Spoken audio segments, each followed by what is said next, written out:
Nah ini Pak Fahir, ini kan di masyarakat nih kadang-kadang masih banyak yang suka komplain nih.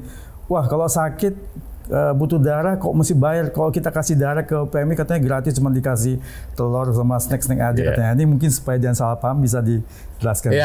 Ya, memang tidak bisa dihindari ada persepsi seperti itu. Dari 2014 sampai 10 tahun lah, itu bencana di dalam negeri itu hampir 35.000. 35.000 kali. Bencana, kejadian. Banyak sekali ya. Kita banyak melakukan kegiatan-kegiatan bantuan ke luar negeri. Yang terakhir Gaza, antara lain. Kita antara lain tentu memberikan dukungan pelayanan kesehatan, dapur umum, terus kemudian membangun memberikan tenda-tenda.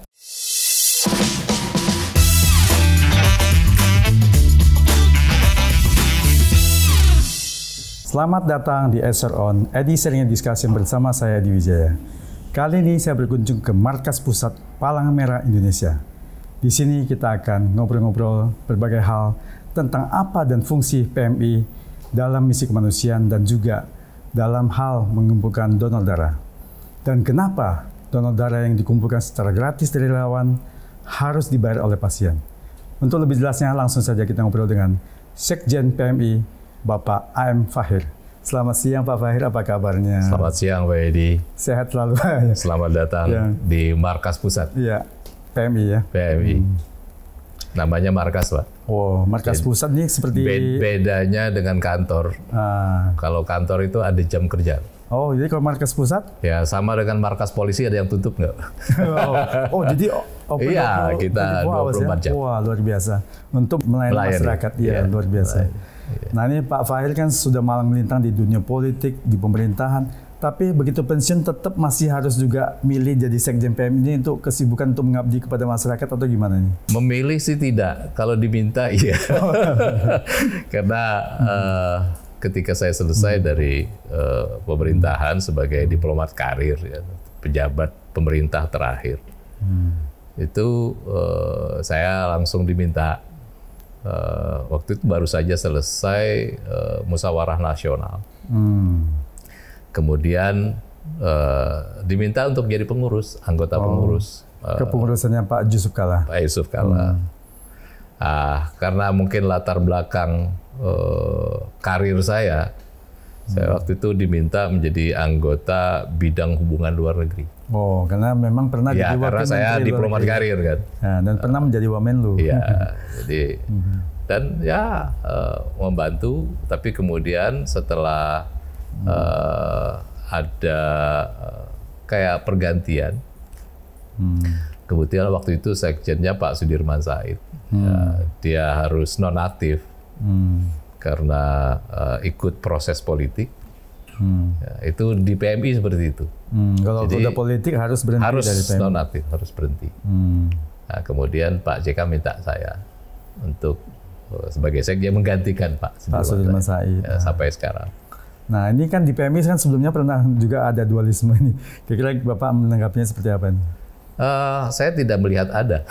Oh, jadi yang ada apa itu? Tidak ada isu buat kita di untuk PMI, kita tidak punya isu ada dualisme karena ya pengurus yang sah, yang dilakukan prosesnya sesuai Menteri Hukum ya sesuai dengan ADARTI kita, dengan statuta kita, semua diikuti oleh pengurus di seluruh Indonesia. Kita ada 493 provinsi, kabupaten, kota yang ikut serta, dan semua kemudian ya karena melebihi dari 50% jauh itu ya jadi konsensus. Dan untuk dimaklumi Pak JK itu tidak pernah mengajukan diri, dia selalu diminta, diminta oleh pengurus daerah ya, untuk menjadi ketua. Jadi tidak pernah mengajukan diri sejak pertama. Karena beliau mungkin dipandang oleh semua pengurus daerah, beliau lebih mumpuni. Iya, ya lihat track record lah. Iya. Tapi kalau nggak salah sudah ada putusan dari Menteri Hukum juga ya waktu itu. Iya sudah ada, sudah ada pengakuan, sudah ada pengakuan. Jadi ya makanya saya bilang kita sudah tidak punya isu. Kalau orang melihat ada isu ya silakan saja. Tapi di Indonesia memang sering ada dualisme nih. Sebelum di Kadin, di kita cabang olahraga. Itu yang mungkin harus menjadi catatan juga. Bahwa statuta Federasi Internasional Palang Merah dan Bulan Sabit Merah itu di setiap negara hanya cuma satu. Jadi perhimpunan nasional namanya National Society cuma ada satu di setiap negara. Dan kita tentu juga ketika selesai menyelenggarakan Munas dan terpilih pengurus Pak JK sebagai ketua, itu baik Presiden dan Sekretaris Jenderal Federasi memberikan ucapan selamat, berbagai macam perhimpunan nasional juga mengucapkan selamat segala macam ya. Jadi buat kita sudah tidak ada isu. Anggap sudah selesai ya untuk kepengurusan 2024-2029. Iya. Ya, selamat Bapak Sekjen. Terima kasih. Nah, ini fungsi dari Palang Merah ini kan memang orang banyak tahu di misi kemanusiaan, juga di mengumpulkan darah-darah dari pendonor ya. Tapi kira-kira fungsi kemanusiaannya apa saja? Mungkin bisa dijelaskan biar saya bisa paham. Sebenarnya kita punya undang-undang mengenai kepalang merahan. Itu Undang-Undang Nomor 1 2018. Mungkin ini juga di antara sedikit perhimpunan nasional yang memiliki undang-undang secara khusus. Dan PMI dalam hal ini membantu pemerintah di dalam kegiatan kepalang merahan. Jadi ada dua sebenarnya pelaksana kepalang merahan. Satu adalah pemerintah, yang kedua PMI. Nah, jadi di antara tugas-tugasnya ya tadi saya sampaikan mengenai ya, membantu korban kerusuhan, konflik, terus memberikan yaitu pelayanan darah. Ya, terus kemudian kesehatan, sosial kesehatan, kita juga memberikan pelayanan sosial kesehatan, membantu korban bencana, baik di dalam maupun di luar negeri. Terus tentu saja kita harus melakukan pembinaan relawan. Kita banyak sekali relawan kita jutaan di semua daerah. Iya, di semua daerah. Terus kemudian ya tentu informasi terkait dengan kepalang merahan. Nah, itu semuanya ada 8 tugas yang yang diamanahkan oleh undang-undang itu yang dilaksanakan oleh PMI dalam membantu sebenarnya tugas kepalang merahan pemerintah. Untuk misi kemanusiaan. Jadi ini pemerintah juga ada dana mungkin untuk anggaran buat PMI mungkin? Memang salah satu dari sumber dana yang mendukung itu adalah dari pemerintah, meskipun tidak semuanya dari pemerintah. Dan akan ada perbedaan antara baik di tingkat pusat maupun provinsi, kabupaten kota. Nah, karena itu di struktur kepengurusan PMI itu kalau di tingkat pusat presiden itu sebagai pelindung. Kalau di daerah, di provinsi, gubernur jadi pelindung. Masing-masing kepala daerah. Jadi kalau di kabupaten, itu bupati yang jadi pelindung. Jadi akan selalu ada seperti itu. Jadi sinerginya selalu ada karena memang ini tugas bersama. Berarti dari APBD itu selalu APBD selalu ada menyisikan. Makanya di situ akan tergantung kepada masing-masing tadi. Masing-masing tadi. Jadi, mungkin dari pihak relawan atau dari pihak ketiga gitu mungkin ada yang memberikan sumbangsi. Oh, banyak. Jadi dari corporate ya, dari perusahaan, dari perorangan, dari lembaga itu banyak. Ya misalnya aja seperti sekarang ini terjadi banjir di Jabodetabek misalnya. Kita baru saja hari ini saya lihat ada masuk dari salah satu kalau tidak salah perusahaan ngasih uang sekian 25 juta. Karena mereka tahu bahwa kita baru saja memberikan sumbangan, misalnya kita ngasih roti sekian banyak gitu untuk Jakarta Timur, Bekasi dan sebagainya. Terus kemudian kita memberikan sarung misalnya. Nah, terus ada paket higienis, paket untuk keluarga, selimut, selimut. sarung, bahkan celana dalam juga kita. Nah, itu semua kita tampilkan dan kemudian dengan sendirinya itu akan mengundang ketertarikan untuk memberikan donatur.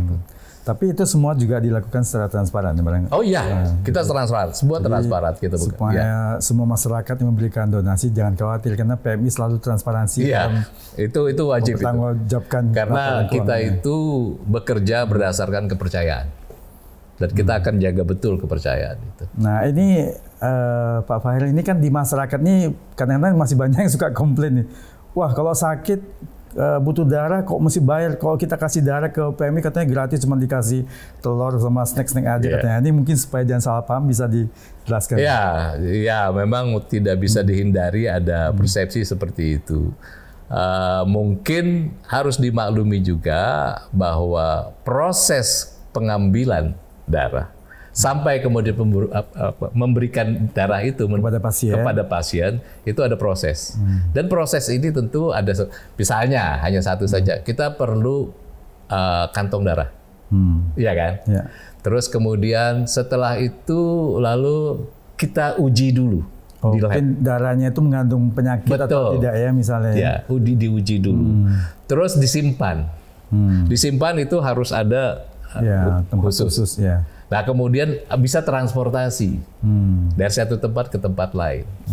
Jadi itu semua, dan itu ada standarnya. Dan standar itu yang menentukan adalah Kementerian Kesehatan. Jadi bukan PMI dalam hal ini. Jadi Kementerian Kesehatan sudah menghitung itu semua. Nah kira-kira seperti itu. Termasuk kan kita memerlukan juga ahli-ahli di bidang itu.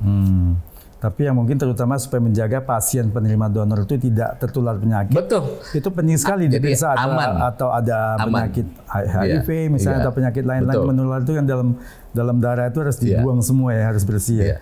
Itulah yang belum lagi kalau ada kalau dia sudah tidak bisa dipakai lagi itu harus dihapuskan. Oh langsung dibuang. Ada kadaluarsa sama? Ada waktunya. Dan lumayan mahal itu. Karena kan kita tidak boleh sembarangan buang limbah. Jadi harus diproses dulu ya? Proses. Dan itu juga perlu ada biayanya.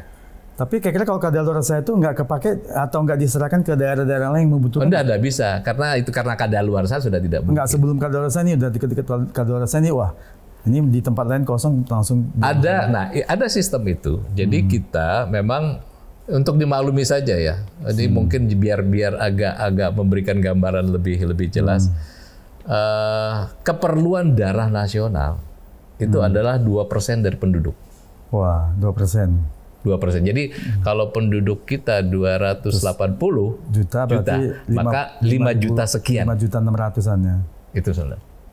Dan PMI di dalam hal ini memenuhi kebutuhan nasional sekitar 92 sampai 93%. Dan itu diambil dari pendonor darah regulernya. Nah, sementara biasanya ada rumah sakit tertentu yang kemudian meminta keluarganya. Nah, itu kita sebut pendonor pengganti. Nah, kalau yang ini adalah pendonor sukarela, yang ini adalah pendonor pengganti. Tapi ya itu tadi, prosentasenya banyak yang reguler. Yang reguler. Karena yang reguler biasa diambil terus disimpan. Kalau yang pengganti tadi pasar dibutuhkan. Iya, langsung. Nah ini memang kalau dari donor darah ini kan kita lihat kebutuhan DKI aja nggak salah 1.000 kantong per hari. Nah sementara informasinya nggak salah baru terkumpul biasanya 400 kantong per hari. Ini kan masih banyak kekurangan ya? Sebenarnya itu bisa saling. Jadi cross dari tempat lain. Oh ya, kan kita dari ada Jakarta Barat, Jakarta Timur, Jakarta Selatan segala macam. Terus bidang-bidang golongan darahnya juga kan berbeda satu sama lain. Nah itu proses kita memiliki sistem itu tadi. Jadi kalau di sini membutuhkan dicari, di sini tidak ada kita cari tempat lain. Dan itu selalu seperti itu. Dan itu tidak, tentu memang ada dinamika daerah-daerah tertentu. Dan bayangkan saja kalau di pelosok. Nah itu juga punya dinamika. Kita itu kan punya seluruh Indonesia itu ada sekitar hampir 240 unit donor darah kita. Nah itu selalu saling komunikasi terkait kebutuhan satu dengan yang lain. Jadi di sini di satu daerah bisa saja misalnya terjadi situasi tertentu, kondisi tertentu di mana kebutuhan darahnya tinggi gitu. Nah, daerah lain yang lain akan backup. Ya. Nah, itu sistem itu sudah diterapkan. Sudah ya. Iya. Ya, tapi memang perlu disampaikan kepada masyarakat ya, bahwasanya memberikan donor darah itu malah membuat lebih sehat. Karena betul, gini, kalau itu ya. Gini, Pak Fahir, saya sendiri itu 1 tahun paling nggak 3 kali bisa memberikan donor darah. Kita datang ke satu tempat dan nyaman sekali. Kalau saya biasa suka ke Senayan City. Jadi itu ada yang sekarang ini ada yang lebih cepat bisa 2 minggu karena diambil yang tertentu. Aparesis itu. Jadi ada unsur-unsur tertentu yang diambil dari darah itu. Nah, itu lalu kemudian yang sisanya dibalikin lagi. Oh, gitu. Itu ada seperti itu. Maka bisa jadi orang sebulan itu bisa 2 kali. Tapi memang kalau saya masih 1 tahun 3 kali lah, maksimum 4 kali. Ya umur tertentu memang harus. Tapi rasanya kok begitu habis donor, rasanya lebih ringan dan segar. Betul. Lebih segar. Jadi, saya terima kasih nih ikut di kampanye kan. Memang benar bukan? Ini bukan kampanye, tapi memang saya lakukan. Jadi tapi benar juga supaya pengalaman kita itu memberitahukan kepada masyarakat kalau mau memberikan donor darah jangan khawatir. Kalau memang pas diperiksa HB-nya rendah ya memang tidak boleh. Tapi kalau memang HB-nya cukup dan sehat, tidak sedang mengkonsumsi obat, itu diambil bagus buat kita lebih sehat. Karena terjadi produksi darah baru. Nah itu sebenarnya kuncinya di situ. Jadi ada produksi darah baru yang itu lebih menyegarkan. Betul. Nah, betul. Jadi ya betul. Saya bahkan mohon maaf bukan apa, mungkin kalau kolesterol saya juga masih batas-batas karena makan ya nggak pantangan ya. Tapi karena mungkin donor darah itu sehat. Jadi jangan lupa nih donor darah ini. Jangan pelit nih. Minimal buat satu kesehatan kita sendiri. Kedua buat menyelamatkan nyawa orang yang membutuhkan darah. Ya. Itu jadi ingat jangan takut lakukan donor darah. Nah ini Pak Fahir ini kan selain ya tugas dari donor darah yang mengumpulkan darah banyak kan tadi tugas kemanusiaan. Nah ini bencana tadi Pak Fahir menyampaikan di luar negeri itu seperti apa misalnya yang pernah dilakukan? Saya berikan gambaran yang dalam negeri dulu mungkin. Dari 2014 sampai 10 tahun lah. Itu bencana di dalam negeri itu hampir 35.000. 35.000 kali? Bencana, kejadian. Banyak sekali ya? Ada sekian belas jenis bencana. Dari erupsi, dari gempa bumi, longsor, banjir, longsor, kekeringan, abrasi. Dan itu semua ada dampaknya. Dampaknya buat yang terkena. Nah, bayangkan bisa jadi di satu kejadian ada 2. Ada banjir sekaligus longsor.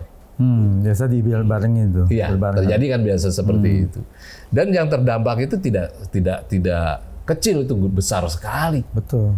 Bayangkan aja misalnya yang pernah terjadi di Sumatera Barat, banjir dengan longsor itu yang terkena 100.000 orang. Wah. Jambi juga hampir yang sama seperti itu. Jakarta kemarin itu kan 60.000-an orang kena, Jabodetabek. Nah, itu mau tidak mau ada doktrin PMI yang menurut saya agak lumayan menjadi tantangan buat kita. Jadi dimanapun kejadian, kita sudah harus berada di situ 6 jam. Dalam 6 jam kita sudah ada. Harus sudah sampai di lokasi. Baik perlengkapannya, baik SDM-nya, baik bantuannya. Nah, jadi misalnya kayak kemarin, kita kan punya gudang tuh di Serang misalnya. Nah, gudang kita yang besar itu ada 6. Salah satunya di Serang itu. Nah, itu segera kemudian paket-paket daya tadi ada sarung, ada selimut, apa segala macam, bahkan tenda. Nah, itu kita bawa ke tempat-tempat itu. Karena biasa rata-rata itu ada pengungsian. Ya, pasti. Ada pengungsian. Sementara yang juga harus segera ada itu adalah air bersih.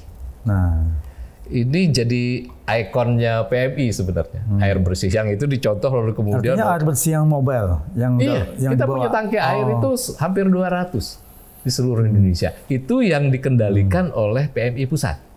Belum lagi daerah-daerah juga memiliki tangki air. Belum lagi ambulans segala macam yang standar. Tapi apapun bencananya, pasti air bersih itu adalah menjadi kebutuhan pokok. Dan itu tidak berhenti hanya pada waktu itu. Sampai kemudian bencana itu selesai. Sampai pengungsian selesai. Bayangkan dulu ketika terjadi di Cianjur, itu kita operasi kita 8 bulan. Wah, lama sekali ya. Ya, air bersih kan harus selalu dikasih. Karena mereka berada di penampungan. Jadi air bersih mobile tadi itu hanya menampung air bersih atau memproses air kotor jadi air bersih? Ada dua. Kita ambil dari PDAM, ada yang kita produksi. Bisa memproses air bersih. Kita punya. Dan bahkan kita di Jatinangor tuh ada namanya pusat WASH kita. Water and Sanitation itu adalah pusat pendidikan yang bisa juga menjadi Central of Excellence-nya Asia Pasifik. Oh, karena itu dulu besar produksinya atau apa karena itu? Karena pelatihan di sana. Oh, pelatihan untuk ya itu tadi proses air bersih dari produksinya segala macam itu kita punya di situ. Termasuk untuk sanitasinya juga. Jadi tadi mobile untuk memproses air kotor menjadi air bersih itu selain bentuknya mobil apa yang motor juga ada? Ada yang kecil, ada juga yang kecil. Kadang-kadang mungkin pada saat bencana kan infrastrukturnya rusak, misalnya gempa, terus dana rusak, mobil kan nggak bisa lewat nih. Mungkin ada motor yang mengangkut satu alat yang bisa memproses. Bahkan ada yang VR itu ya. Oh, yang kayak roda 3 itu ya, roda 3 ya. Ada. Kita lumayan. Nah, artinya dari sisi itu lumayan lah. Kita pada waktu kekeringan itu ada hampir 90 juta liter air. Yang tahun 2023 itu kan ada kekeringan di seluruh Indonesia itu ada di 21 provinsi, ada 167 kabupaten kota. Itu kita beroperasi itu, mengerahkan itu tadi. Ya termasuk selain tangki air yang besar, juga yang kecil-kecil. Ya disesuaikan dengan infrastrukturnya. Kita banyak melakukan kegiatan-kegiatan bantuan ke luar negeri. Yang terakhir Gaza, antara lain. Kita antara lain tentu memberikan dukungan pelayanan kesehatan, dapur umum, terus kemudian membangun memberikan tenda-tenda. Tenda-tenda pengungsian. Iya. Terus air bersih itu juga kita lakukan. Nah, dan kita kerjasama dengan baik langsung dengan Bulan Sabit Merah Palestina maupun dengan Bulan Sabit Mesir. Jadi kita selalu kerjasamanya itu dengan sesama perhimpunan nasional.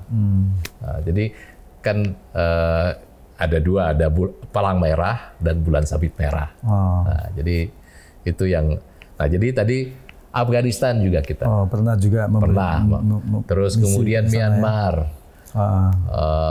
Terus waktu kejadian gempa bumi di Nepal juga.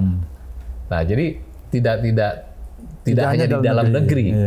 Dan itu bisa dilakukan antara lain baik sifatnya bantuan barang maupun bantuan medis. Jadi kita ada tim medis juga. Nah, selain tadi yang bentuknya mungkin masih yang konvensional, ada nggak inovasi PMI ke depan yang mungkin sudah menggunakan teknologi digital atau memanfaatkan AI dan segala macam ini dalam rangka mendukung kerjanya PMI ini? Ada, yang jelas ya. Ini salah satu yang juga menjadi sekarang kita coba galakan adalah penghijauan. Maksudnya apa ke PMI-nya apa hubungannya? Perubahan iklim itu adalah bencana global. Kalau disebut sudah itu bencana, maka harus direspon juga. Jadi bencana global harus direspon secara global. Nah, makanya kita memberdayakan dan memobilisasi relawan-relawan kita untuk menanam pohon. Nah, salah satu antara lain yang sedang kita coba kembangkan adalah melalui drone. Ada tempat-tempat tertentu yang tidak bisa dia. Nah, itu kan melalui teknologi kan? Menggunakan teknologi. Nah, kalau tadi berbicara mengenai digital, proses manajemen darah pun sudah menggunakan digital. Jadi termasuk itu tadi, umpamanya di sini kurang kita akan kasih tahu kan itu saling tahu ya. Jadi sudah dilaporkannya otomatis mana ada lebih surplus, ada yang mana yang kurang ya. Jadi digital business process itu kita terapkan sekarang di PMI. Bahkan ya kita berusaha suatu saat nanti semua markas PMI itu adalah smart and green markas. Jadi hijau antara lain ya kalau bisa kita menggunakan energi hijau, ya kita akan gunakan energi hijau karena penanaman dan lain sebagainya. Nah, smart itu, yang menggunakan digital itu tadi. Ya, ada nggak misalnya smart digital tadi itu untuk pendonor? Jadi orang mau donor nih kan biasanya juga, ini daftarnya biar gampang pakai handphone aja. Kalau mau datang nih, sekian silakan aja janji waktu, datang langsung gitu. Misalnya. Ya sebenarnya setiap saat kita dengan katakanlah sekarang kan serba online. Umpamanya mau mendonorkan darah bisa menggunakan itu melalui online, atau mau menyumbang juga bisa pakai online. Jadi tidak perlu datang lagi, langsung aja ditransfer, itu juga ada. Yang sebenarnya yang lebih banyak itu kan yang secara pendonor tradisional itu lumayan sudah. Ya, tapi mungkin yang seperti Pak Edi lah gitu. Memang bisa membayangkan salah satu yang juga menjadi pelayanan kita untuk kita mobile. Jadi mendatangi. Bahkan tempat-tempat mau di mall, mau apa segala macam itu. Di mall itu sudah bagus, jadi nyaman orang main ke mall sekaligus singgah langsung berikan donor darah. Jadi kita sudah outreach ke sana gitu. Tapi kayaknya di mall belum banyak tempat sepertinya. Ya itu mau tidak mau kan mobilnya di luar kan. Enggak, itu saya lihat mallnya malah kalau di Senayan City kan sudah langsung di sudah ada. Mungkin bisa diperbanyak kali supaya orang harus kerjasama dengan mall-mall itu. Harusnya Pak, mereka pastinya nggak keberatan kalau memang diminta. Ya kita dorong daerah-daerah tentu ya dalam hal ini umpamanya di kota-kota yang ada mallnya itu kerjasamalah dengan mall-mall itu untuk kegiatan ini. Ya memang luar biasa misi dari Palmer Indonesia ini buat kemanusiaan. Nah ini tentang Pak Fahir nih. Pak Fahir ini kan sudah malang melintang tadi di dunia politik, pernah jadi duta besar, pernah jadi wakil menteri luar negeri. Salah satu yang menarik adalah waktu Bapak menjadi duta besar Indonesia untuk Baghdad. Waktu itu kan sedang terjadi perang ini. Nah ini gimana ceritanya Pak? Biar kita tahu. Baghdad itu penugasan saya sebagai diplomat muda. Waktu itu diplomat muda. Sangat, saya itu penugasan pertama. Baru berumur 30-an. 20-an lah, masih 20. Itu ya lebih kepada juga panggilan ya. Panggilan ketika warga kita mengalami musibah. Karena kedutaan besar kita di Kuwait pada waktu itu ditutup. Sementara warga kita di sana masih ada, banyak. Itu tahun berapa? Tahun 90. Ya waktu perang Teluk ya. Wah. Itu Bapak ditempatkan langsung di tempat yang sangat riskan dan berbahaya. Ya, tidak pernah meminta sih di sana, tapi waktu saya berangkat memang masih ada perang antara Iran dan Irak. Tapi itu kan ya perang kota lah. Ya. Dan saya datang beberapa hari kemudian ceasefire, gencatan senjata. Jadi saya beranggapan saya membawa berkah ini. Iya ya, membawa jadi perdamaian. Ya. Tapi 2 tahun kemudian saya datang 88, 90 itu Irak menginvasi Kuwait. Nah, sementara banyak warga kita di sana dan rata-rata itu tenaga kerja wanita di rumah-rumah. Jadi melakukan evakuasi itu adalah tugas kemanusiaan pertama. Yang mulia banget itu, menyelamatkan manusia. Kan? Jadi membayangkan misalnya perjalanan dari Baghdad ke Kuwait itu ada 750 kilo. Kalau normal itu 6 jam lah, kalau normal lah. 6 jam udah cepat. Lumayan kan cepatnya. Berarti jalannya bagus ya infrastrukturnya? Infrastrukturnya bagus sekali. Tapi kalau zaman perang 1,5 hari. Wah, karena banyak. Ya banyak ini kan, banyak checkpoint kan yang. Checkpointnya. Ya, jadi, sementara komunikasi nggak ada handphone sekarang. Dulu kan masih telepon rumah itu kan, dan telepon rumah pun udah blackout. Nggak bisa berfungsi Jadi lagi. kita cuma hanya memperkirakan di mana warga kita itu ada dan melakukan evakuasi. Jadi kalau disebut satu trayek gitu, itu 3.500 kilo. Wow. Jadi Baghdad Kuwait 750 kilo, balik lagi ke Baghdad itu 1.500, membawa mereka ke Aman 1.000 kilo. Waduh. Balik lagi ke Baghdad kan, dan itu 7 trayek. 7 kali saya melakukan itu. Wah, luar biasa. Ada sekitar 400-an, karena memang mengumpulkannya juga tidak gampang, membawa mereka juga tidak gampang. Jadi waktu itu memang pakai bendera Indonesia supaya aman gitu. Dan ya? Kebetulan memang Indonesia baiklah, dua-duanya gitu kira ya. Yang di Irak ya, karena saya tugas di Irak, di Kuwait dianggap ini Indonesia tidak memusuhi Kuwait kan. Tidak perlu siapa-siapa. Tapi ya itu tadi hanya berdua dengan sopir mencari warga kita. Jadi door to door service, mencari, bukan kemudian orang datang ke Jadi KBRI kita karena waktu itu belum ada komunikasi untuk kumpul di posko daerah. Enggak ada. Gimana mau memberitahu mereka? Wah. Berarti waktu itu di kedutaan sudah ada data alamat tinggal mereka. Berdasarkan data itulah alamat kita datangi orang satu rumah. Jadi istilahnya door to door service. Wah, luar biasa. Nah itu pengalaman, masih muda gitu. Masih punya berpetualang lah. Ya, tapi itu di istilah bibit-bibit Bapak memang udah punya misi kemanusiaan ya. Jadi cocoknya setelah pensiun di PMI cocok sekali. Tapi hampir semua penugasan saya pasti menyangkut masalah pelayanan dan perlindungan warga Indonesia. Ya setelah Baghdad saya ke New York. Ya, tapi di situ saya ngurus ada Masjid Indonesia pertama di sana. Jadi masyarakat Indonesia juga. Terus dari New York saya ke Kuala Lumpur. Ke Kuala Lumpur bayangkan melayani hampir 3 juta warga Indonesia di sana dengan beragam ya itu tadi statusnya. Ya banyak imigran gelap juga kan. Itu deh, yang legal dan ilegal. Nah, itu bayangkan aja seperti itu. Jadi satu provinsi sendirilah, tetapi kita harus mengelola itu di negeri orang dengan hukum yang berbeda. Iya. Itu setelah itu saya ke Kairo. Di Kairo banyak mahasiswa. Waktu itu udah dubes belum waktu di Kairo? Saya Kairo udah dubes. Kalau di Kuala Lumpur saya wakil dubes. Di Kairo ngurusin mahasiswa, ada 6.000-7.000-an mahasiswa di sana. Itu juga memberikan pelayanan. Sudah itu dubes di Arab Saudi. Arab Saudi. Itu juga. Bayangkan yang bermukim di sana sekitar 800.000, yang pulang pergi 1 juta. Karena umroh, haji umroh kan umroh. Itu. Nah itu kan perlu pelayanan. Setidaknya sistemnya ya. Tapi memang semua punya tantangan tersendiri. Belum lagi masalah TKW yang waktu itu banyak yang bermasalah yang disiksa oleh majikan. Pertama kali saya datang di Saudi itu kasus Satinah, kalau masih ingat. Satinah itu kan diancam hukuman mati.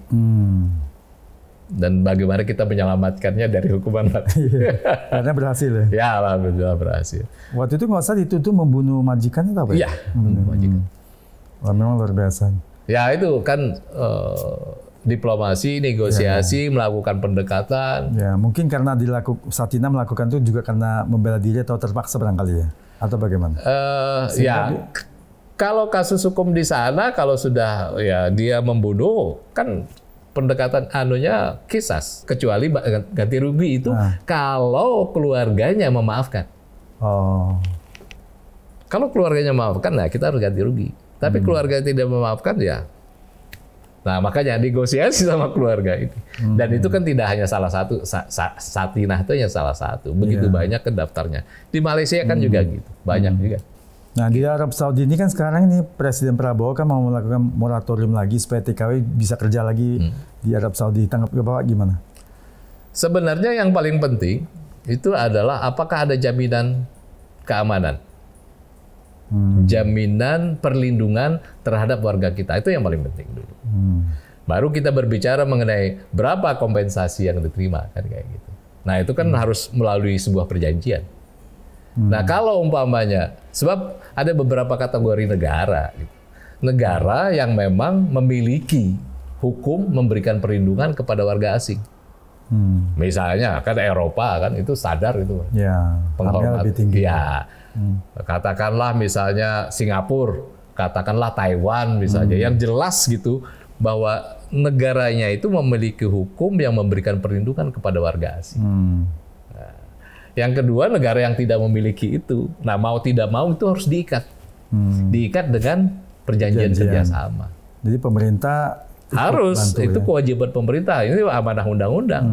Konstitusi kan, konstitusi itu mewajibkan pemerintah memberikan perlindungan kepada segala tumpah darah dan seluruh rakyat Indonesia, baik di dalam maupun di luar negeri. Kan itu amanah undang-undang. Jadi sebenarnya itu harus ya infrastruktur perlindungannya yang harus diperkuat. Nah, berarti dengan moratorium ini harus itu yang diperhatikan oleh pemerintah. Oh iya. Juga dengan perusahaan-perusahaan yang pengirim TKI itu. Iya. Jadi nah di situ memang tugas pemerintah memberikan, ya makanya sudah ada kementerian kan khusus untuk memberikan perlindungan. Ya, tapi singkatannya juga PMI Pak ya, Pekerja Migran Indonesia. Kita sudah sepakat. Kalau kita jangan PMI, maksudnya sama. bahwa mereka nanti akan mencarikan istilah lain. Ya, kemarin dalam pertemuan dengan Menteri kan juga. Makanya memang begitu, kok dulu PJTKI, kok sekarang jadi PMI nih. Harusnya singkatan itu jangan mungkin PMI kali ya, PMI agar beda dikit. Memang harus dipisah, dibedain. Kalau nggak orang jadi bingung nih PMI yang mana ini kan. Jadi mungkin Bapak punya pengalaman apa yang unik selama menjadi duta besar di negara mana gitu, kejadian unik yang Bapak alami? Hampir semua saya lihat ada kekhasan sendiri. Jadi ketika orang tuh di mana yang paling enak, di mana yang paling, saya merasakan bahwa masing-masing memiliki keunggulan-keunggulan. Mungkin ada kejadian unik nggak barangkali? Oh, itu yang buat semacam tidak bisa dilupakan gitu. Ya, kalau seperti tadi disebut misalnya di Baghdad ya melakukan evakuasi itu luar biasa. Terus di New York, wah ini kontras betul kan antara Baghdad sama New York itu. Jadi di New York itu karena ya hampir semua bangsa ada di sana ya. Kalau New York beda dengan Washington. Gitu. Kalau New York itu kan banyak bangsa. Jadi kita tidak merasa asing karena semua orang asing. Itu New York. Nah, satu hal yang mungkin cukup berkesan saya di sana yaitu tadi diminta mengurusi masjid Indonesia pertama di Amerika. Itu juga menjadi pengalaman tersendiri, artinya ikut membantu mengayomi masyarakat melalui organisasi keagamaan melalui masjid itu. Dan itu menjadi tersendiri, itu ikon tersendiri untuk warga Indonesia yang ada di New York. Kemudian Kuala Lumpur ya itu tuh tiada hari tanpa masalah. Oh, masalahnya kebanyakan kan warga kita. Tapi kebanyakan yang ilegal ya kali ya. Ya, setiap hari itu pasti ada pemberitaan tentang warga kita di media Malaysia. Jadi itu menjadi perhatian tersendiri. Makanya memang kalau yang sifatnya rutin, pelayanan rutin kita upayakan menjadi mudah buat warga kita. Salah satu yang dulu dicoba dilakukan adalah merubah dari pelayanan 42 hari menjadi 3 jam. Jadi dulu mau ganti paspor, perpanjang paspor itu sempat ya karena yang dilayani banyak sekali. Kita rata-rata melayani 700 sampai 1.000 orang per hari di Kuala Lumpur saja. Kita belum bicara lagi konsulat jenderal kita di Penang, di Johor Bahru, di mana itu, Mbak. Kita kan punya ada 5 konsulat jenderal. Kuala Lumpur saja rata-rata per hari 700 sampai 1.000 orang. Nah, kalau yang melayaninya dikit kan nggak mungkin kan.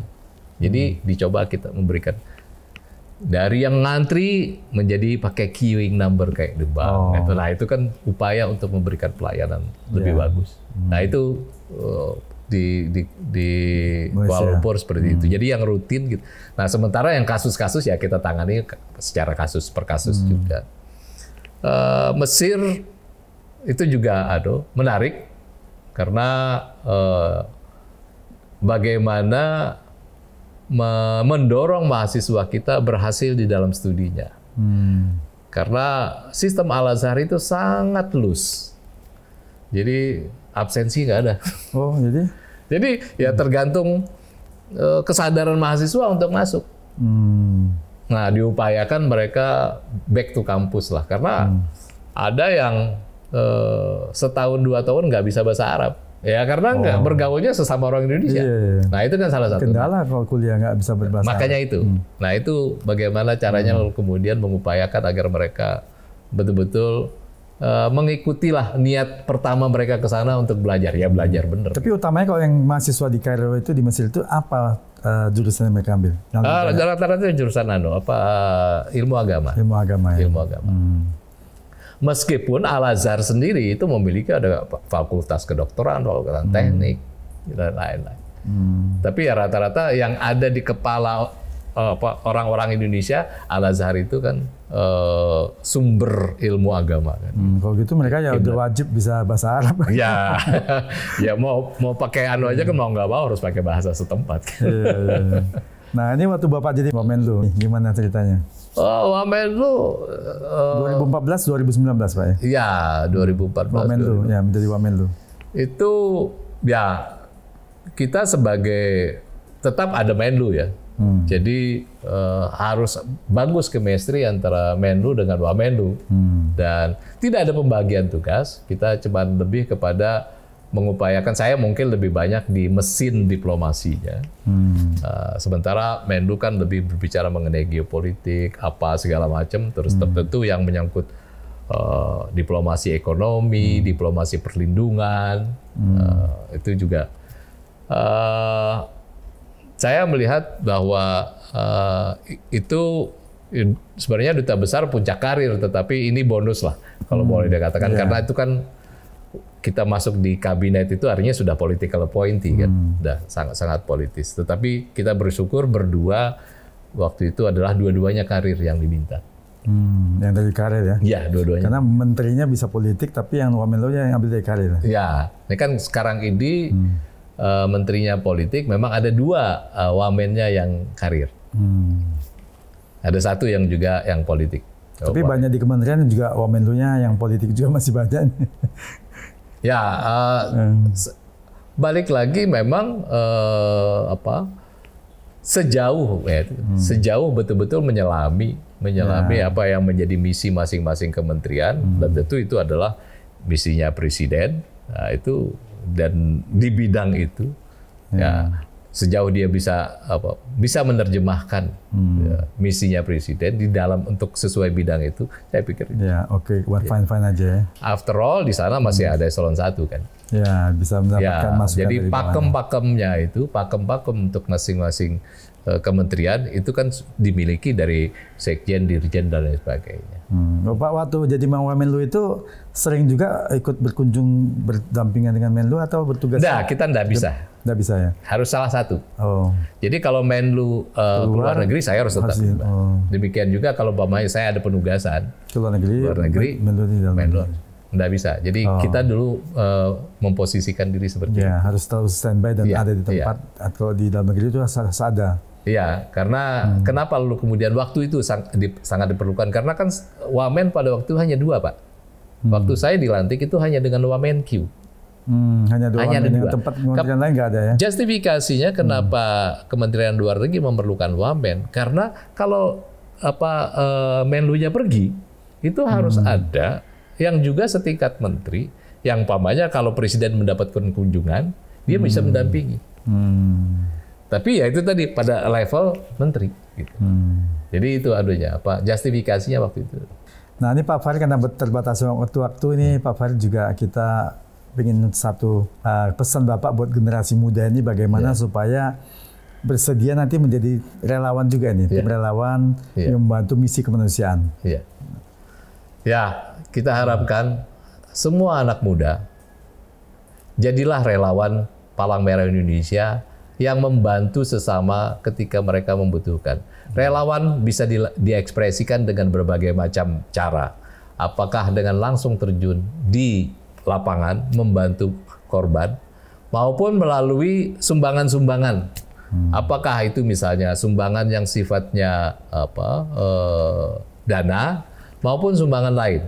Karena terutama antara lain juga adalah mereka yang sudah memenuhi persyaratan menjadi pendonor darah. Ini juga adalah harapannya, karena dibuat pendonor darah, 1 tetes darah itu adalah nyawa. artinya. Nah, sementara satu tetes air itu juga adalah nyawa untuk mereka yang lagi membutuhkan. Jadi jadilah pendonor dan relawan buat Palang Merah Indonesia untuk kemanusiaan. Wah, luar biasa nih pesannya buat generasi muda. Jangan lupa ya, supaya bersedia menjadi relawan untuk misi kemanusiaan. Ya. Terima kasih Pak Fahri atas tempat dan waktunya yang luar biasa untuk ngobrol dengan kami di SRON. Terima kasih Pak Edi, sukses terus dengan @ShareOn ya.